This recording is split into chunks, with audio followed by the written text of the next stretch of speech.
ഇതൊരു ചെറുപയർ മെഴുക്കുവരട്ടി കേട്ടോ ഞാൻ ഉണ്ടാക്കുന്നത്. ഇപ്പം ഞാനത് വഴറ്റിക്കൊണ്ടിരിക്കുന്നത് വെളിച്ചെണ്ണ ഒഴിച്ചതിന് ശേഷം കുറച്ച് ചുവന്നുള്ളിയും 1-2 വെളുത്തുള്ളിയാണ് ഇട്ടിട്ടുള്ളത്. ഓരോ ജില്ലകളിലും വ്യത്യസ്തമായിട്ടാണ് ഈ ചെറുപയർ മെഴുക്കുവരട്ടി ഉണ്ടാക്കുക. ചില സ്ഥലത്താണെങ്കിൽ ചുവന്നുള്ളി ഇടും, പിന്നെ ചില സ്ഥലത്ത് ചുവന്നുള്ളിയും വെളുത്തുള്ളിയും ഇടും. പിന്നെ ചില സ്ഥലത്ത് അങ്ങനെയല്ല, ചെറുപയർ വേവിച്ചതിന് ശേഷം സവാള മാത്രം വഴറ്റിയിട്ട് പിന്നെ തേങ്ങാക്കൊത്തും ഇട്ട് മുളക് പൊടിയൊക്കെ ഇട്ട് മാത്രമാണ് ഉണ്ടാക്കുക മെഴുക്കുവരട്ടി. ഓരോ സ്ഥലങ്ങളും ഓരോ ജില്ലയിലും വ്യത്യസ്ത രീതിയിലുള്ള ഫുഡാണ്. എനിക്ക് തോന്നിയതുപോലെയൊക്കെ ഞാൻ ചിലപ്പോൾ ഉണ്ടാക്കും. ഇതിപ്പോൾ ഞാൻ ചുവന്നുള്ളിയും 2 വെളുത്തുള്ളിയൊക്കെ ഇട്ടിട്ടുള്ളൂ. എന്നിട്ട് ഇത് നന്നായി വഴറ്റിയിട്ട് വരുന്ന സമയത്ത് അതിനകത്തോട്ട് കുറച്ച് മുളക് പൊടി ഇടും. മുളക് പൊടി ഇട്ടിട്ട് പിന്നെ ഈ ചെറുപയർ അങ്ങോട്ട് ഇട്ടിട്ട് അത് ചിലപ്പം ഡ്രൈ ആക്കി എടുക്കും. ഇന്ന് എൻ്റെ ഹസ്ബൻഡ് മെയിൻലി ഈ ചെറുപയർ ഇങ്ങനെ ഭയങ്കര കുറച്ച് ഇങ്ങനെ ഗ്രേവി ടൈപ്പാണ്, അതായത് ഇത്തിരി ലൂസായിട്ടാണ് ഇഷ്ടം. എനിക്കാണെങ്കിൽ തോരനായിട്ടാണ്, അതായത് തേങ്ങയൊക്കെ ഇട്ടുള്ള തോരനായിട്ടാണ് എനിക്കിഷ്ടം. പക്ഷേ ഹസ്ബൻഡ് മെയിൻലി ഇതാണ് ഇഷ്ടം, അതുകൊണ്ട് ഇങ്ങനെ ഉണ്ടാക്കും. അപ്പോൾ നമ്മൾ ശരിക്കും കുക്ക് ചെയ്തിട്ട് നമുക്ക് കഴിക്കുന്നതിനേക്കാളും നമ്മളുടെ ചുറ്റുമുള്ളവർ അവർക്ക് ഇഷ്ടത്തിനല്ലേ നമ്മൾ ഉണ്ടാക്കി കൊടുക്കേണ്ടത്. ഞാൻ ഭയങ്കര ടേസ്റ്റി ആയിട്ടുള്ള ഫുഡൊന്നും അല്ല കേട്ടോ, എൻ്റെ ഫുഡ് അത്ര വലിയ ടേസ്റ്റൊന്നും ഇല്ല. എങ്കിൽ പോലും ഫുഡ് എന്ന് പറഞ്ഞാൽ മെയിൻലി നമുക്ക് കഴിക്കാനായിട്ട്, നമ്മുടെ എനർജി ഹെൽത്തിന് വേണ്ടിയിട്ട് മാത്രം കഴിക്കുന്ന ഒരു മെഡിസിൻ പോലെ അല്ലേ. നമ്മൾ ശരിക്കും നമ്മുടെ ഹെൽത്ത് മുന്നോട്ട് പോകണം, നമുക്ക് ആരോഗ്യപരമായി നമ്മൾ വർക്ക് ചെയ്യാനും നമ്മളുടെ എല്ലാ കാര്യങ്ങൾക്കും ഉഷാറായിട്ട് അത്യാവശ്യം ഇരിക്കുക. അല്ലാതെ ഒരുപാട് ഫുഡ് കഴിച്ചിട്ട് അനങ്ങാൻ പറ്റാത്ത രീതിയിൽ ഇരിക്കുന്നതിനോട് എനിക്ക് ഒട്ടും യോജിപ്പില്ല കേട്ടോ. ശരിക്കും ഫുഡ് എന്ന് പറയുന്നത് ഫുഡ് നമുക്കൊരു മെഡിസിൻ പോലെയാണ് അല്ലേ. നമുക്ക് അതായത് 3 നേരം നമ്മൾ എനർജറ്റിക്കായിട്ട് നിൽക്കാനായിട്ട് നമുക്ക് ഒരു മെഡിസിൻ കഴിക്കുന്ന പോലെയാണ് നമ്മൾ കഴിക്കേണ്ടത്. ഇപ്പം ഭയങ്കര ടേസ്റ്റി, ഭയങ്കര ഉപ്പും പുളിയും മുളകും ഒക്കെ ഇട്ട് നല്ല സ്പൈസി ആയിട്ടുള്ളൊക്കെ ഫുഡൊക്കെ ആണെങ്കിൽ നമ്മൾ പറയും ഭയങ്കര ടേസ്റ്റാണ്, അങ്ങനെയൊക്കെ ചിക്കൻ വെച്ചാൽ ഭയങ്കര ടേസ്റ്റാണ് എന്ന് എല്ലാവരും പറയും അല്ലേ. അതിൽ ഒരുപാട് ഇൻഗ്രീഡിയൻസ് ഒക്കെ ആഡ് ചെയ്തിട്ട് മാർക്കറ്റുകളിൽ നിന്ന് വാങ്ങുന്ന എല്ലാ തരം പൗഡറുകളും നമ്മൾ ഈ ഒരു ചിക്കനൊക്കെ ഉണ്ടാക്കുകയാണെങ്കിൽ ചിക്കൻ പൗഡർ അങ്ങനെയൊക്കെ ഒരുപാട് ഗരം മസാല അങ്ങനെ മാർക്കറ്റിൽ നിന്ന് വാങ്ങിയ മുന്തിയ പൊടികളൊക്കെ ഇട്ടിട്ട് നമ്മൾ ഫുഡ് ഉണ്ടാക്കുക അല്ലേ. എന്നിട്ട് ഭയങ്കര ടേസ്റ്റാന്ന് പറയും. എനിക്കതിനോടൊന്നും യോജിപ്പില്ല കേട്ടോ. ഞാൻ പലപ്പോഴും ഗരം മസാലയൊക്കെ വീട്ടിൽ തന്നെ പൊടിക്കാറാണ് പതിവ്.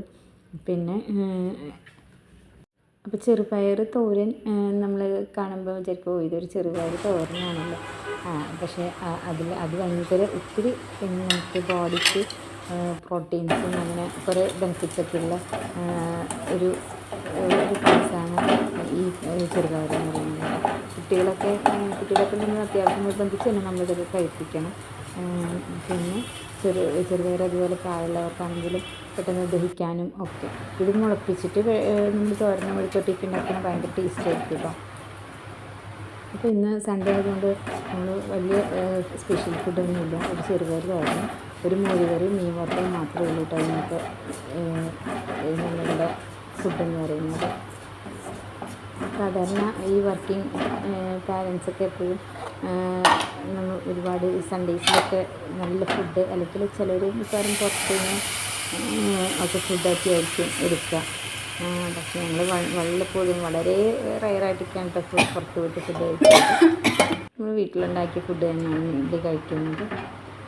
എല്ലാവരും ഫുഡ് കഴിക്കുമ്പോൾ വളരെ ഹെൽത്തി ആയിട്ടുള്ള ഫുഡ് കഴിക്കാൻ നോക്കുക.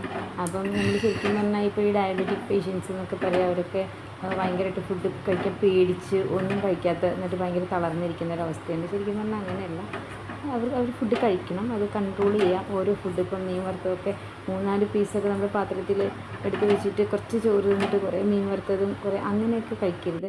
നമ്മൾ കുറച്ച് അതായത് ഒരു തവി ചോറ്, പിന്നെ അത്യാവശ്യം വേവിച്ച പച്ചക്കറികൾ, അതായത് തോരനോ മെഴുക്കുവരട്ടിയാണെന്നുണ്ടെങ്കിൽ പിന്നെ ഒരു കഷ്ണം മീൻ വറുത്തതൊക്കെ കഴിക്കാൻ അതൊന്നും പ്രശ്നമില്ല. പിന്നെ കുറേ വേവിക്കാത്ത കുറേ പച്ചക്കറികൾ, പിന്നെ അത്യാവശ്യം ഈ കുറേ മധുരമില്ലാത്ത കുറച്ച് ഫ്രൂട്ട്സ് അങ്ങനെയൊക്കെ കഴിക്കണം കേട്ടോ. ഒന്നും കഴിക്കാതെ അവർ ഇങ്ങനെ ടയേർഡായിരിക്കുന്നതിൽ യാതൊരു അർത്ഥമില്ല കേട്ടോ.